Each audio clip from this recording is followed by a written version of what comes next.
Hello, I'm Mark Licht. I'm an assistant professor and extension cropping systems specialist with the Department of Agronomy and ISU Extension. I've been doing cover crop research for really, in depth for the last 5 years, but involved, on the peripheral of it for probably maybe even up to 15 years now. So spending a lot of time working on cover crops and still learning more and still identifying other areas that we need to be investigating. Today, we're going to spend a little bit of time really just focusing on kind of the 101 side of cover crops and kind of where to get started and how to get started. I think this is really important largely because if you think about the number of cover crop acres that we have in Iowa, it's still a very low percentage. We're just looking at about 2 million or just over 2 million acres, depending on which source you're using on that. So we have a long ways to go if we're going to get to the numbers that are being estimated we need to meet the nutrient reduction strategies goals. So with that, that's where I'm going to kind of be taking us here through the rest of this presentation. Now, I almost always start with kind of talking about your goals. And so these various parameters here are all kind of in that soil health area. And one thing that, whether you're looking at a specific or whether you're very broad goal with it, when we think about soil health, really what it comes down to is how much biomass can we produce with those cover crops. So the more biomass we can get produced, the more organic matter, the better the structure, the more water infiltration, and so on. So again, it's very much related to how much biomass we can get out there. Now, as we kind of look at the nutrient loss side of it, or some of the nutrient cycling, those aspects, again, in order to be able to attain these goals, we're probably looking at how much biomass can we get produced out there. So the more biomass that we're producing, the more nitrate that we have, the more ground cover we have from a phosphorus loss reduction.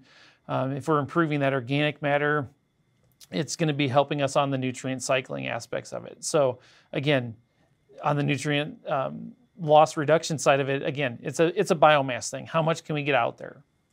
And then finally, as we think about some of the more recent goals that we've been looking at as they've been focused on cover crops, is that weed suppression, whether it's annuals or whether it's the early season weeds, whether we're maybe looking for the forage options or wildlife habitat. Again, largely this all comes down to how much biomass we can get produced, although especially if you're thinking on the forage options or wildlife habitat, now you might actually be thinking not only how much biomass, but are there other species that we should be putting into these acres to be able to enhance, the forage quality or to enhance the desirability from a wildlife perspective.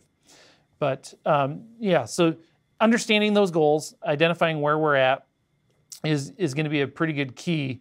And a lot of times those goals and the success of getting to those goals is going to be a how much biomass can we get type of perspective. The other thing that I generally jump in with, especially with beginners, is defining, kind of what that success is and how are we going to get there.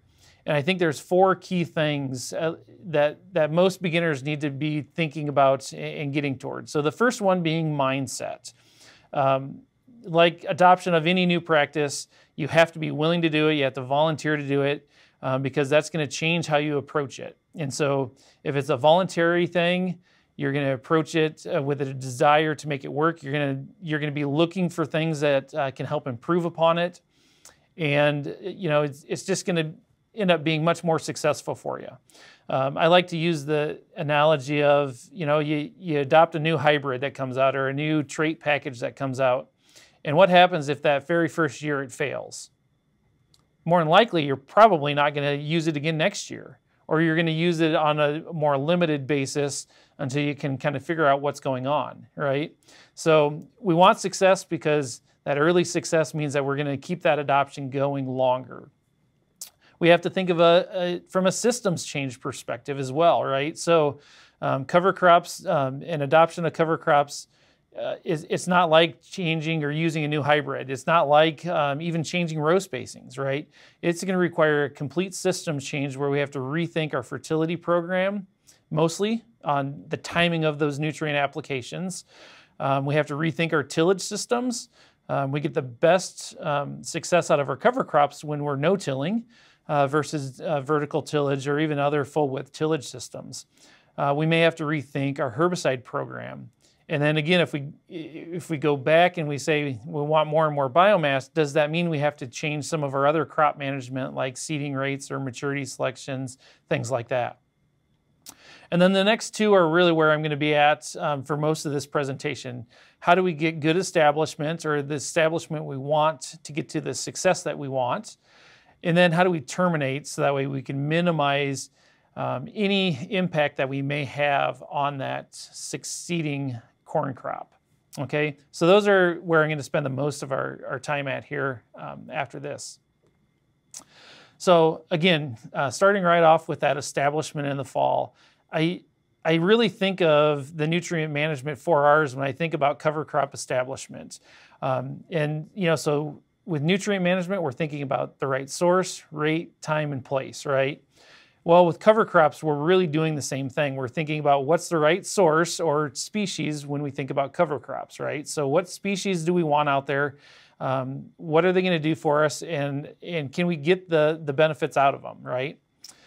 Then the right rate, seeding rate. Obviously, this interacts greatly with the species that we're planting. Cereal grains, we're going to have much higher seeding rates than we will with a legume or a brassica species. Those brassicas and legumes, we may be talking 5 to 10 pounds an acre. Right time, is this going to be overseeded and that's happening in that late August, early September timeframe, or are we going to be after crop harvest, and so maybe drill seeding there in the fall after harvest, maybe even later in the fall if we're trying to do some other field operations. And then the right method, and obviously I just gave you an example there of how the timing and the method have a pretty big interaction and depend on one another quite a bit. But I would also say that these 4 Rs do interact with each other, whether it's species and timing or seeding rate and method and all of that. We have to be keeping that in mind, and so we have to really think about these things on the front end and give ourselves enough time to plan out what we're going to be doing and how we're going to do it. So when we think about the right species, generally speaking here, I'm grouping our cover crops into 3 broad categories. So we have grasses, which are predominantly going to be our cereal grains, although we do have some things like annual ryegrass that do come out as well. Brassicas, here we're generally thinking about the radishes, turnips. Maybe a little bit more recently, we've heard some things about mustards, camelina, and even using rapeseed in there. And then our legumes, for the most part, what we're thinking about here is the red clover and the hairy vetch, although there are other clovers and other vetches that we can put in there. And there's, field peas and cowpeas and some other legumes. But generally speaking, we're just at the hairy vetch and the red clover. So first off, we kind of have to choose where we want to be there. And one of the factors that we have to think about with choosing these species is quite frankly, what's the cost? By and large, if we think about the grasses, they're going to be our cheapest options, and kind of the leading contenders there are going to be cereal rye as a winter hardy species and oats as something that would winter kill.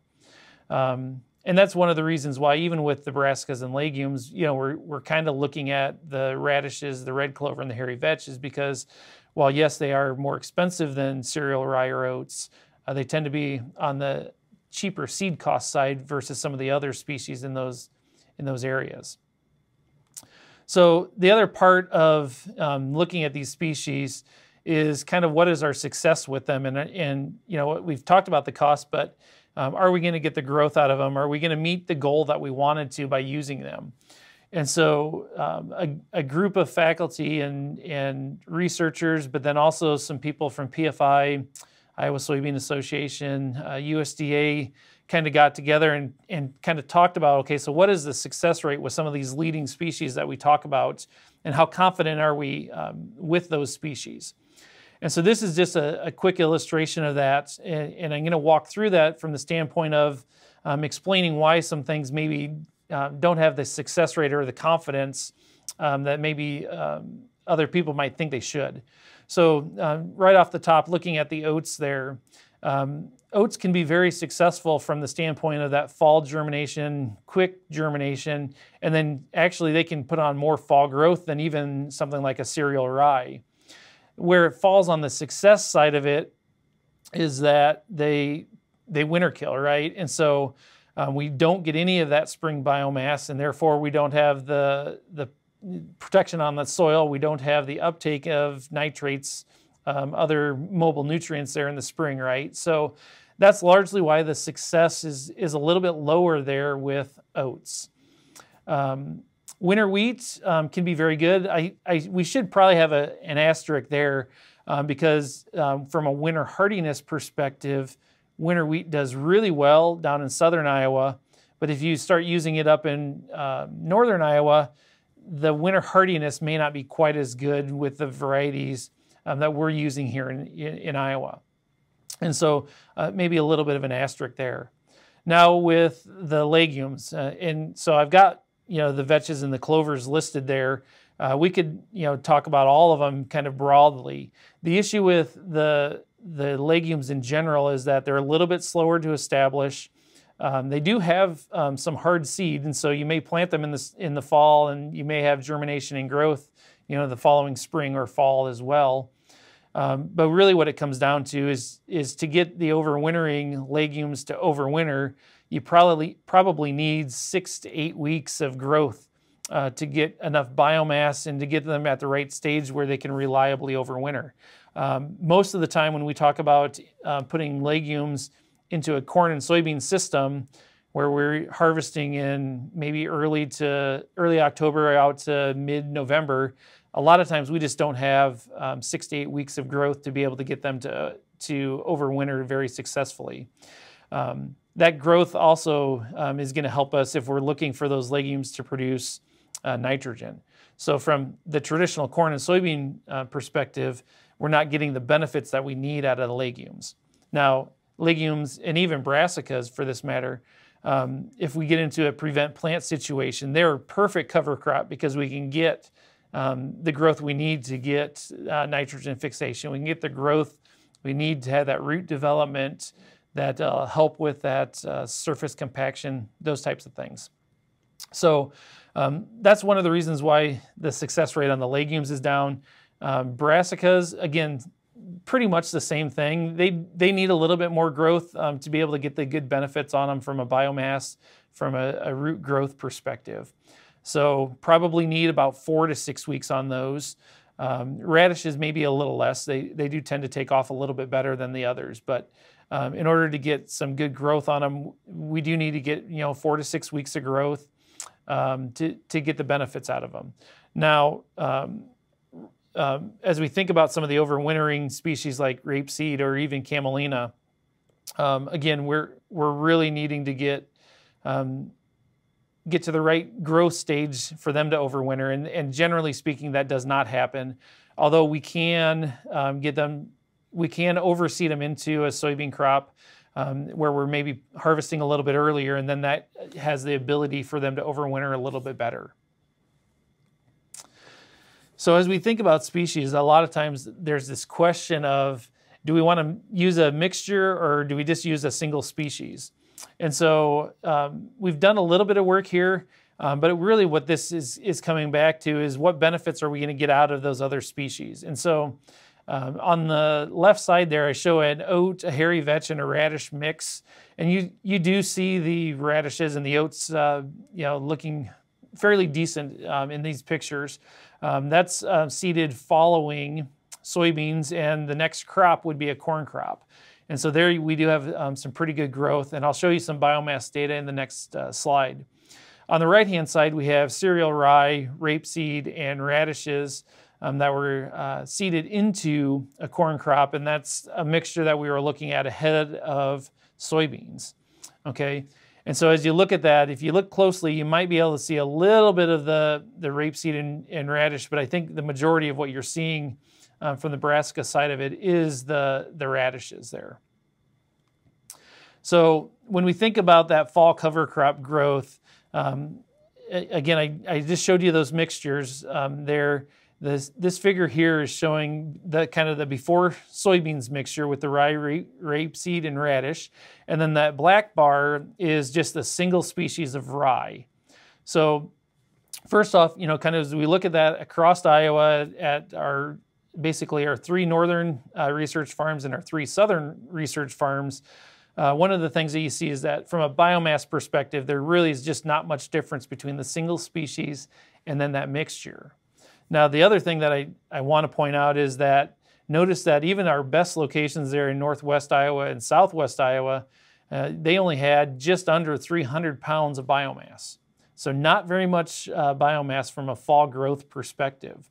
The picture on the right there is just depicting or giving you a reference point for kind of what 450 pounds of biomass looks like. And as you can see, 450 pounds of biomass isn't much, and what we're finding with that single species or the mixture there before soybeans, it's you know, even less than that.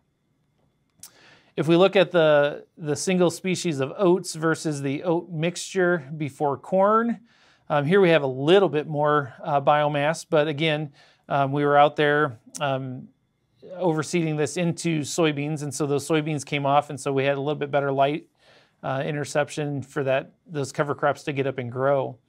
Here you can see that again, overall, you know, statistically, the biomass between the single species and the mixture, there's no difference. But you can see at a couple of those locations that at least from a trend perspective, that the mixture maybe is slightly a higher biomass than the single species. But again, not statistically significant.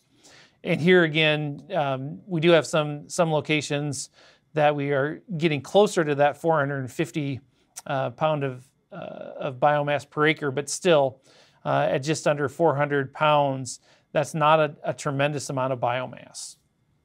Okay, so I would show you the spring biomass, but the challenge with this is that, you know, if we look at the before corn, the oats, the radish, and the hairy vetch, none of those overwinter. And we would have only expected the hairy vetch to overwinter, but we just didn't have enough growth on it for it to successfully overwinter in this situation.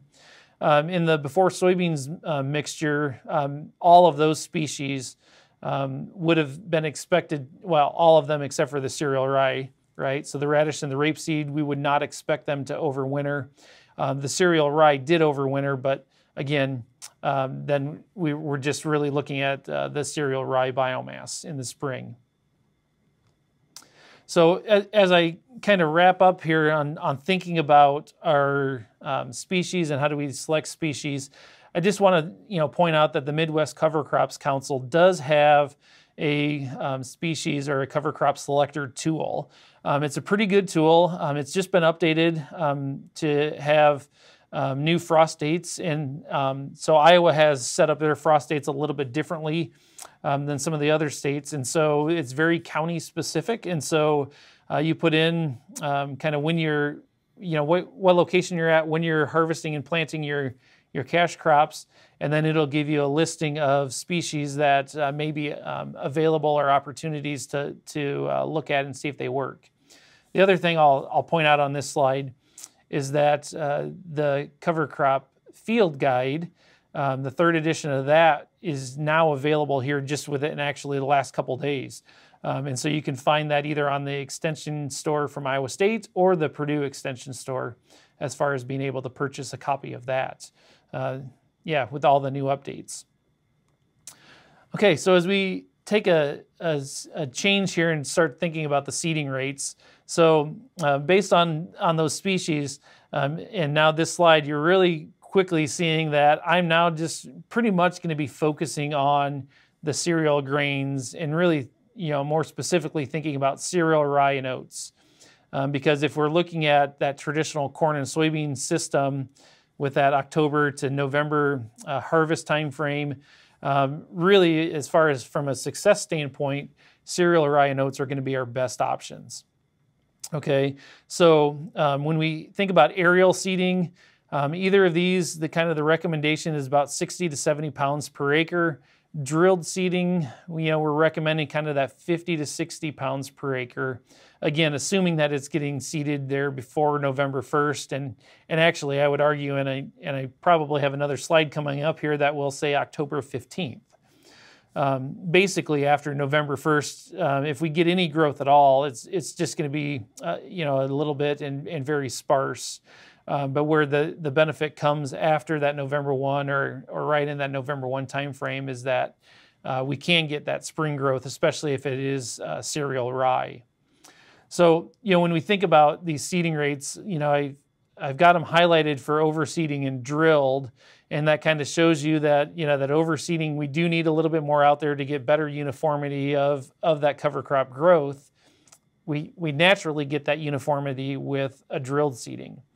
The other thing that I could throw into this and show you how, that flexibility has to be key here too, is that if we're seeding on the earlier side of things, if we're seeding into good conditions, we may be able to change those seeding rates some more. So, just thinking about that aerial or overseeded, if it's being seeded out there, thrown on into the canopy, basically right when we have light coming through the canopy, we may be able to drop that down 10 to 20 pounds per acre, especially if we know that we're going to have a rainfall within, a couple days of that overseeding. If it's being overseeded into dry conditions, 60 to 70 pounds is probably good. If we know it's going to be dry for a long time, we may even want to increase that even more.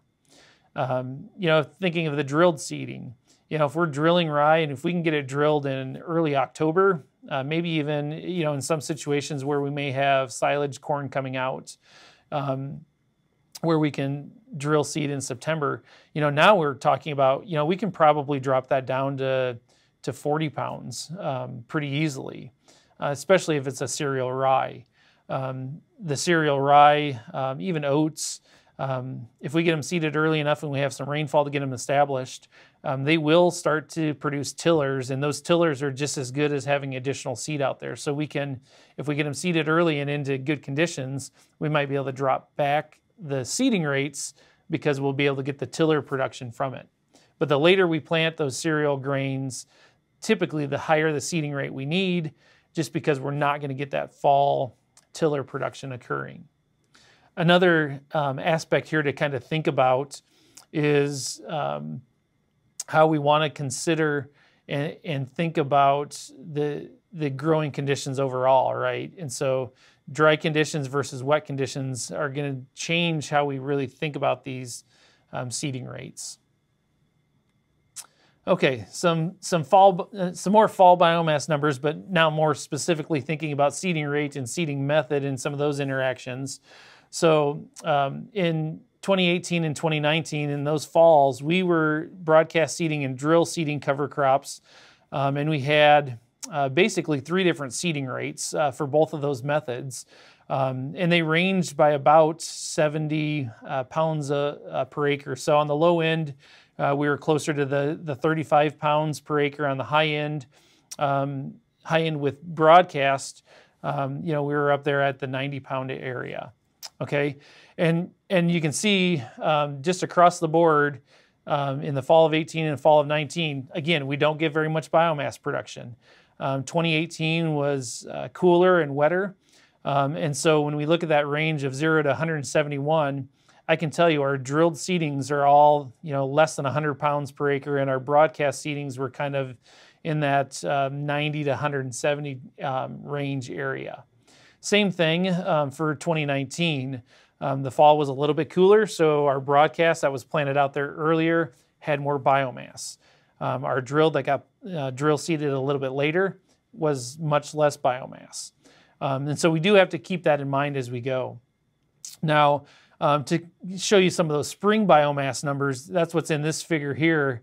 And you can see that there's a huge difference between 2019 and 2020 there on the right, but a very large difference between the broadcast and drilled treatments. Okay, and so that fall biomass really is going to drive how much biomass we get in the spring. And you can really see that by thinking about the drilled seeding was about 4 to 5 weeks later than the broadcast seeding in both of those years. And in both of those years, that broadcast seeding had much more biomass production in the spring. Now, the difference between 2019 and 2020, that comes in largely because of when did we get warm weather in the spring. So 2019, the month of March was very cool, and those cover crops really did not start to green up and grow until the first week of April. Whereas in 2020, the first week of March, we had green cover crops that were actively growing. And so about 4 weeks difference in our growth there, because both of these were terminated kind of the week of April 20th, actually. So 4 weeks of growth really does make a difference in the spring on how much biomass we get. And then just looking at the seeding rates from 19 and 20, again, you see the year difference, but when you look at the low, medium, and high in both of those years, there's really not a difference, not statistically. Where there might be a slight or a moderate significance is in 2020, where that high seeding rate had a little bit more biomass production than that medium seeding rate. But again, we just don't see a lot of difference on the seeding rate and what that spring biomass is. Seeding method and that seeding timing was much more influential on how much biomass we were able to produce. Just to give you a little bit of an idea of what that amount of biomass was doing as far as affecting our corn yields. And so in both 19 and 20, the drilled plots and the no ride check had statistically similar yields. Now the broadcast versus the check, now in both years there was significantly lower yields with that broadcast treatment. So if we go back and we think about how much biomass we had in 2019, it was just right around 1,000 pounds or just under, and we were just around 2,500 pounds for 2020. And so you can see there in 2019, that 1,000 pounds did drop our yields just a little bit, but in 2020, our yields dropped quite a bit more. And so from that perspective, again, we have to be careful how much biomass we're producing. Yes, I've stated it, and I'll stand by it. The more biomass we have, the more successful we're going to be from a nutrient loss from a soil health perspective.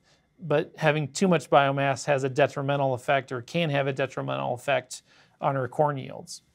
Now, flipping again here and looking kind of at those seeding rates, just putting out those 3 seeding rates, high, medium, and low, no statistical differences compared to the no ride check. Again, so I think we can manage our seeding rates if we pay attention to the seeding method and that timing. And so, yeah, there's a slight decreasing trend from low to that high rate, but that's largely an artifact that's coming out because of the broadcast treatment there. So, but seeding rate itself wasn't having the impact on our yields. It was more so the broadcast timing and method there.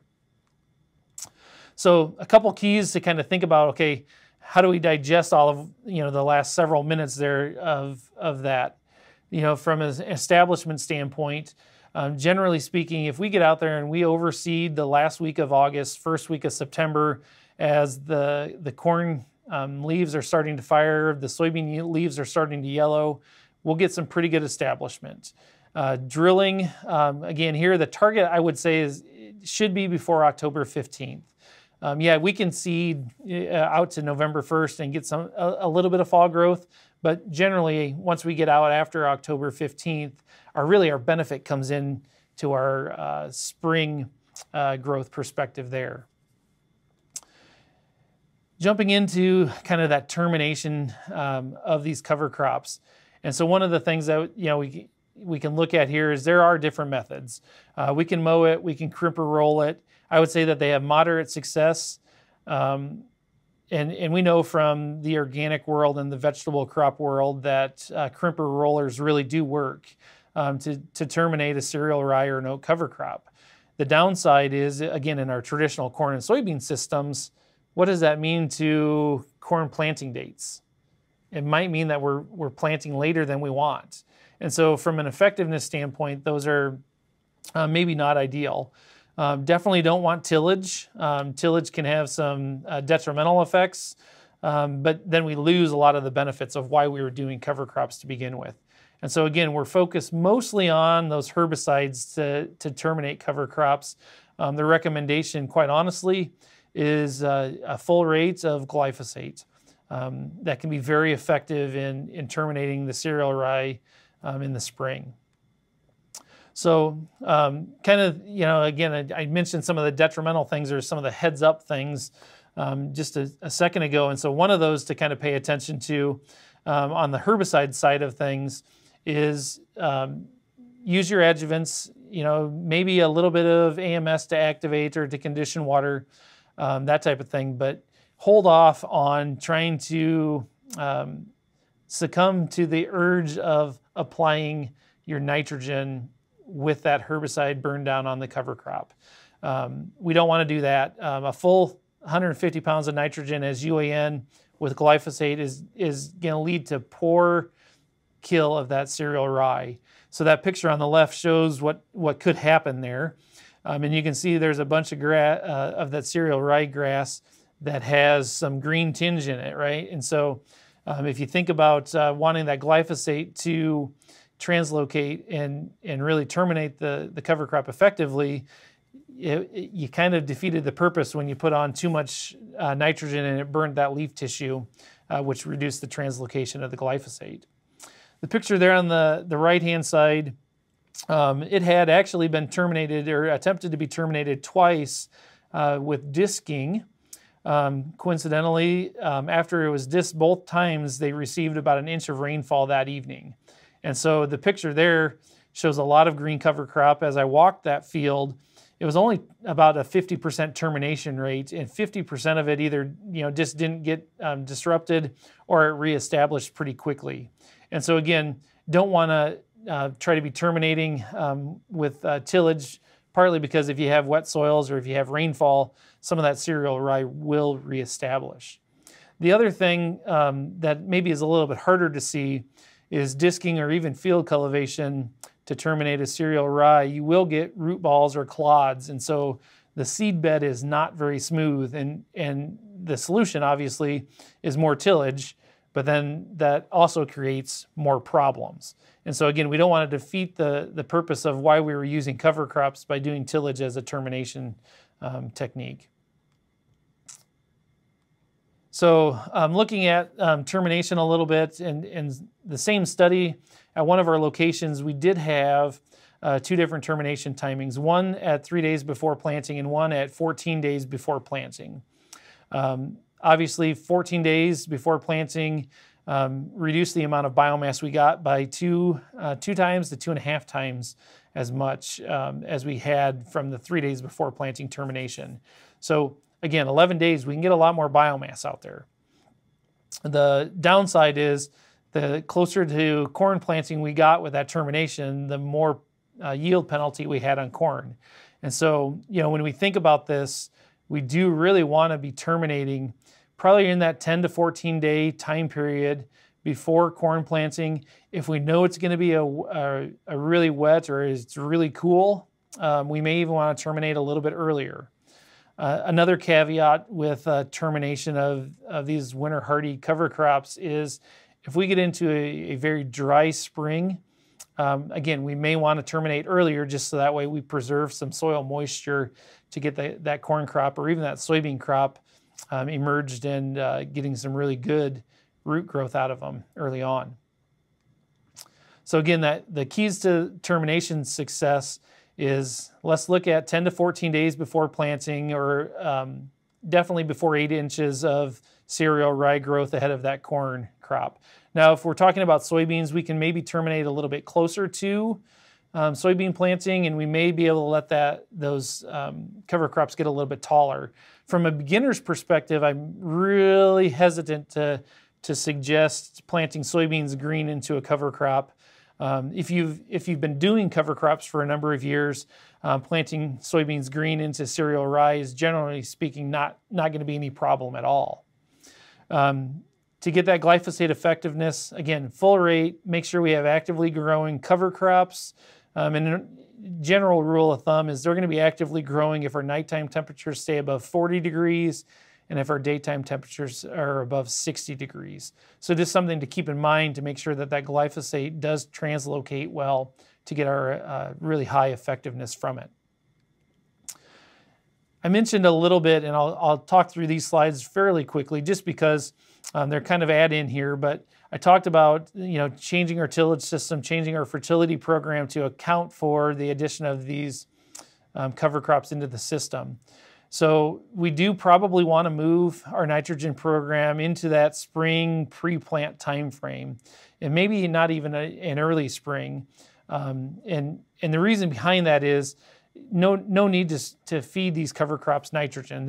In order to get the effectiveness out of them, we want them to be taking up residual soil nitrogen. Starter fertilizers can be a benefit, especially if we have a lot of biomass growth.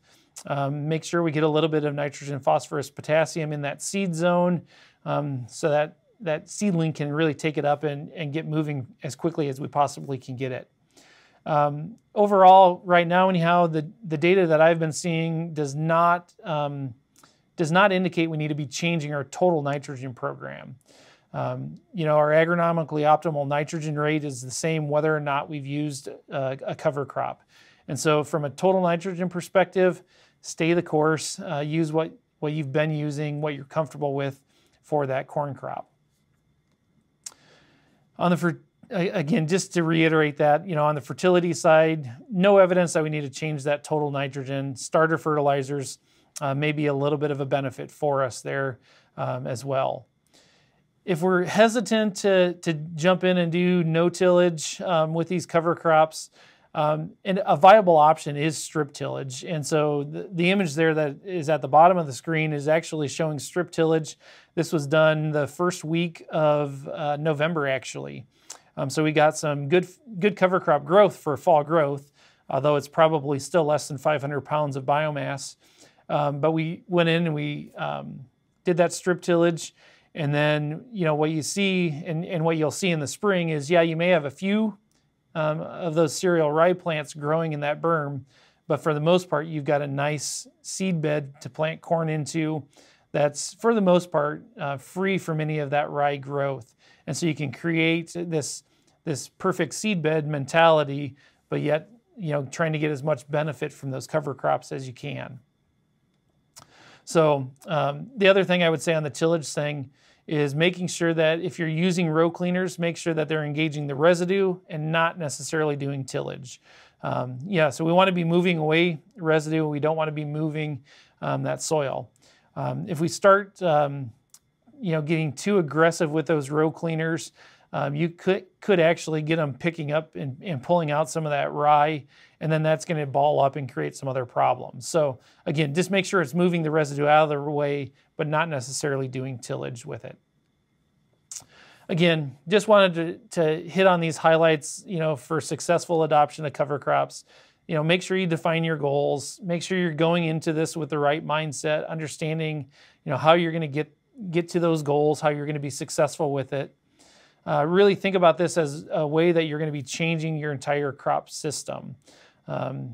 It's going to be herbicides, it's going to be tillage, it's going to be the fertility program, and it can keep going further.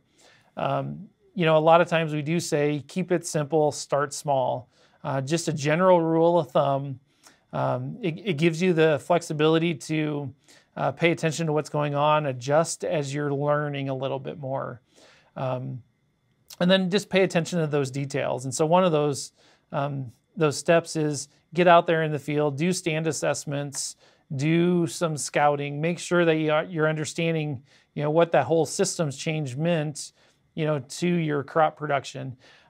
If you're out there paying attention to the cereal rye growth, if you're out there paying attention to the corn and soybean growth, then you're able to start saying, okay, I don't like what happened, but what if I in the next sequence here change this component or change that component? So the more you're out there, the more you're able to make adjustments as you move forward. So with that, that's where I'm going to end. But hopefully you're able to take some of these pointers, jump out, and get into adopting cover crops and doing it in a very successful way.